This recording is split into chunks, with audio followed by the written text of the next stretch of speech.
Welcome. I'm so glad you could join us. We're here grilling in the studio.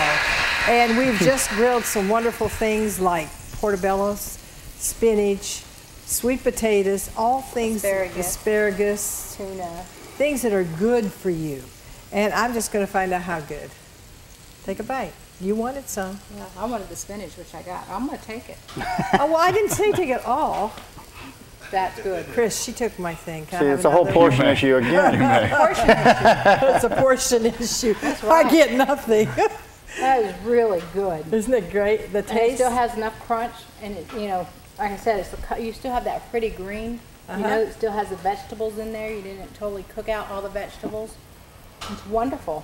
And look at you, how thin you've gotten. Eating right, eating healthy, eating the right and things, with the right Be Light. He's going to be on with us. We're going to be on here in just a minute.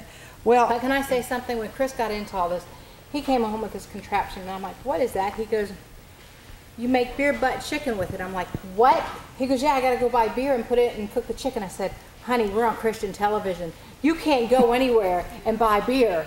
And so we're in the grocery store, and sure enough, he picked up a thing of beer, and I'm thinking, oh my gosh. So I am so embarrassed because there's beer in our cart, and I'm like, I know there's somebody in this grocery store who's got it, know who I am, and I'm like, I'm just mortified. My husband has beer in the cart. And so we get out to the counter, and I'm making a big deal about my husband using this to cook chicken. And the lady's like, oh yeah, beer butt chicken, it's great. I've never even heard of it before. And I'm like, I was so embarrassed that he had beer in his. I'm like, somebody's going to... Well, we'll give you a real quick tip on that one. I'll tell you a great way to do beer can chicken and not use beer.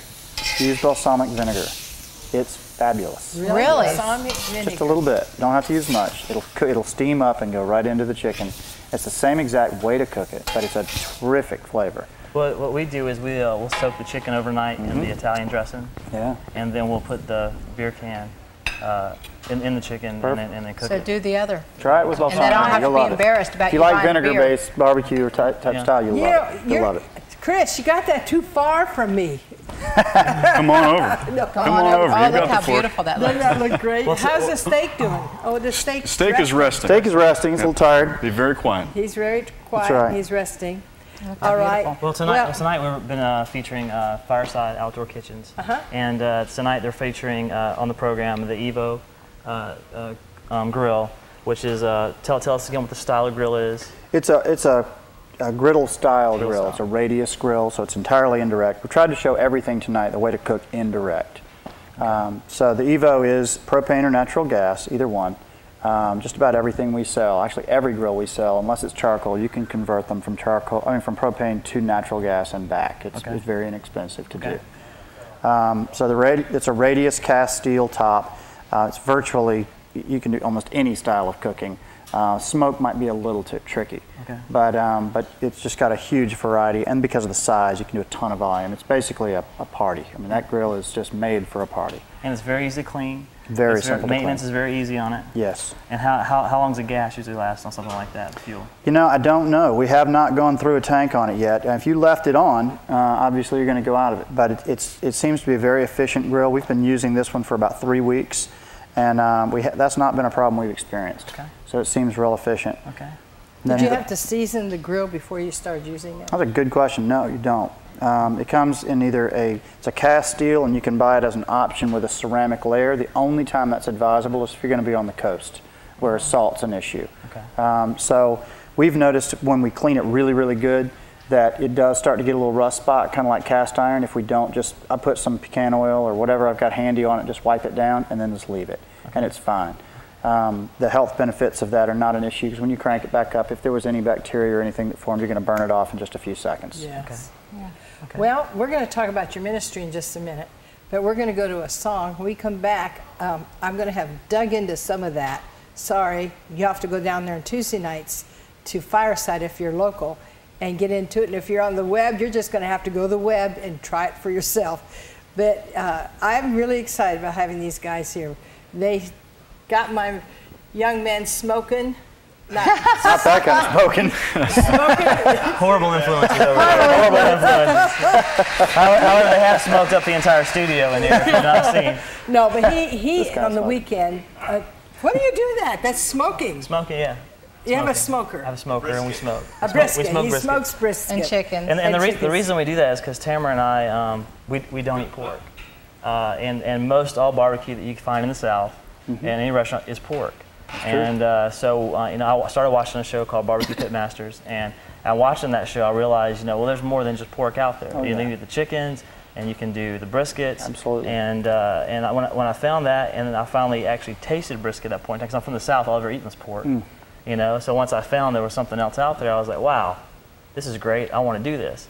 And then I was able to follow the television program that was on, saw the different cookers that they had, bought my own, like the Brink, little $50 one. Yeah. And modified the heck could out of not it. cook on it at all. Found a website, told me how to modify it, drilled holes in everything, flipped everything around backwards, modified. That was just part of the fun. Cutting holes in it. Cutting holes in it, making my own ventilation holes on it, and finding ways to regulate them. I actually took one of those the covers for outlet that you have, the metal outlet for junction boxes. Took a cover for that, drilled a hole in the middle of it, put it on top of the unit, put a bolt in there to keep it. And that was my spinner, to spin it. And then I went and put 8 holes around it so I could get more air in there to get the heat to come up and do that. So I just playing with it and figuring out what you can do, and then made it a challenge to figure out how to cook on this little $50 piece of junk that doesn't do what you're supposed to do. So that's what kind of got me interested and got me started into it. Well, he's also an engineer. So he does our engineering. So he likes that kind of stuff. Tinkering comes natural. I like a challenge. Yeah. If you don't like to tinker, go down to Fireside. You are partner with a man. That's right. And he was a missionary. Yeah. Tell us about that. Yeah. Finn Hitchcock and I, he's a local missionary in the Augusta, Georgia area, met several years ago. And ironically, we met because of a green egg cooking table. And that's what this is. Yes, Finn's son, Chris Hitchcock, is a very good friend of mine, and he's an avid green egg cook. And his wife saw one of the tables that I had built for myself and several of my friends over the years and asked if I would build one for his birthday as a surprise. So Finn came over and saw, I was doing 3 of them actually that time for a couple of friends. He saw it and he just said, you've got to see my mission. You've got to see it downtown. So I came down, and the long story short, we created Taproot, which is our company. It's a standalone, it is a for-profit company, and what we do is Taproot has a carpentry shop on 2nd and Ellis in Augusta, has for 2 years now, and we build outdoor cooking tables. This is one of them. We use as much reclaimed material as possible, which we obtain through his ministry. And Finn's mission is to bring men over the age of 18 back into the workforce. Yes. So this is not a thing where you've got addicts that are still in the midst of their challenge, but somebody's giving them a handout. These are people who have made a decision. They have given up an enormous amount, and they have chosen to get back in, which is a very difficult thing to do. Our society takes a really dim view on someone's history in many cases. And Finn has embraced that person and said, I'm going to give you a chance. Now, you're not going to get 2, so you got to take advantage of it. But you're going to have a chance, and we're going to put you to work. We're going to show you how to do this skill. And one of the things that amazed me about this is how many times I had always thought of this as, they just need a job.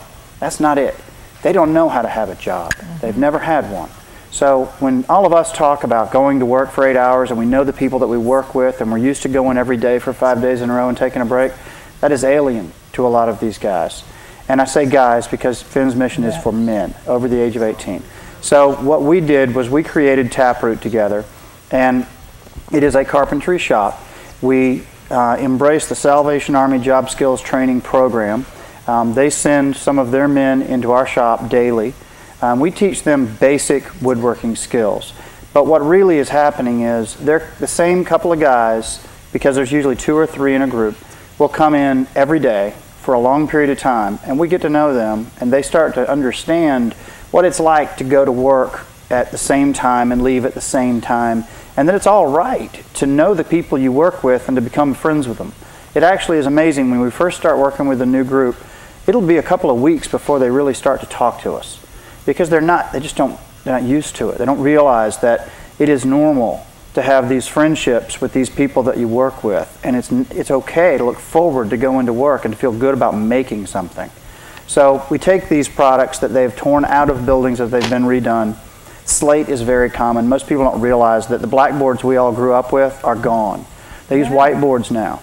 And they're erasable, dry erase whiteboards. Well, all those blackboards that we used to use as kids have been torn out of these buildings, and what's really sad is most of them have been sent to the landfill.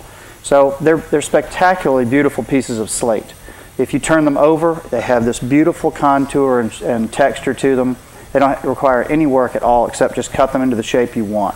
So we frequently will do tables where the top is made of those blackboard slates. This is actually not. It looks very much like it. This was called bluestone. I didn't have a slate one in stock that I could bring over. But we use a lot of reclaimed heart pine. This serving table that we're using is built entirely of 4x4s and door frames and baseboards that were torn out of a building and were to be thrown in the trash. If you look at it closely, you'll see nails that are still in it. That building was built in 1860. The wood is perfectly strong for structurally, and there's nothing wrong with reusing it, but it was in a trash can heading out. So that's the kind of material we try very hard to save and reuse. It is not exactly a commercially viable product in most cases because it does take some time to clean it up, but it's worth it. It comes out beautiful. So Taproot is, we say it's part mission, and the reason is it feeds his mission, which is Fireside Ministries and Industries, directly. All of our labor comes from Fireside, and including Finn. He does a lot of the labor himself, and I work with him as well. But we take those products, and everything that they build, Taproot buys from Fireside, and that feeds his mission and allows him to bring in more people and to reach out more. Frequently he'll go into an area that needs it badly, and they'll help redo a house for someone. So that money helps them go in and redo more houses. Taproot sells online through eBay, but we also sell locally we sell exclusively through Fireside Outdoor Kitchens and Grills. I think it's great. And if you're at a place where you may have old wood and you want to get rid of it, give it to these guys. Yeah. You know, when I drew out the plans for this, and Russell and I talked about the plans for this, I drew all these windows and doors. And people said, and even the little curvy ones, and people said, where are you going to get that? I said, God's going to provide it. And a man called me the next day and said, we just tore down an old house and we've got all these windows and doors, could you use it? And that's how we got ours. I believe it. You've been to our store. Yes. In our store, we took a building that was built in 1903. It had been a storage room for a lawnmower parts place for 40 years. And when we walked in it, we really looked at each other like we'd lost our minds here. This place was dank and dusty and nasty and filled with stuff. Well, we were able to rehab 3,000 square feet buying 2 sheets of plywood. We found the floors in our display window we saw on the way to work one day on the side of Broad Street. Finn saw them, came and told me, cleaned them up and redid it. The entire place was done of reclaimed wood. Wow. So it's not hard to do. It just takes a little bit of work. And you can be part of a good mission.